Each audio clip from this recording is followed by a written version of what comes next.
बिस्मिल्लाहिर्रहमानिर्रहीम। अस्सलाम वालेकुम गियर टू क्लास। आज हमने उर्दू वर्कबुक का सबक जुमला का सवाल नंबर 4 का जुज़ नंबर 1 हल करना है।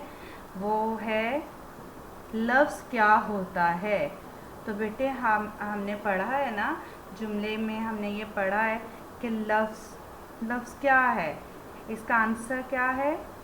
इसका आंसर है जब हर्फ आपस में मिलते हैं तो लफ्ज़ बनता है। मैंने आपको बताया था ना, जब लफ्ज़ हर्फ आपस में मिलते हैं, जैसे अलिफ, अलिफ मद्दा, बे, जैसे यानी कि अनार के हम अलग अलग हर्फ करते हैं, अलिफ, नून, अलिफ, रे, अनार। तो ये हर्फ मिलकर इन्होंने एक क्या बना दिया? लफ्ज़ बना दिया। ठीक है, तो इसी तरह ये है, इसका आंसर है जब हर्फ आपस में मिलते हैं तो लफ्ज़ बनता है। ओके डियर, तो मेरा बेटा आपने इसको अच्छे से याद करना है और अपनी नोटबुक पर नीट करके आपने इसको लिखना है।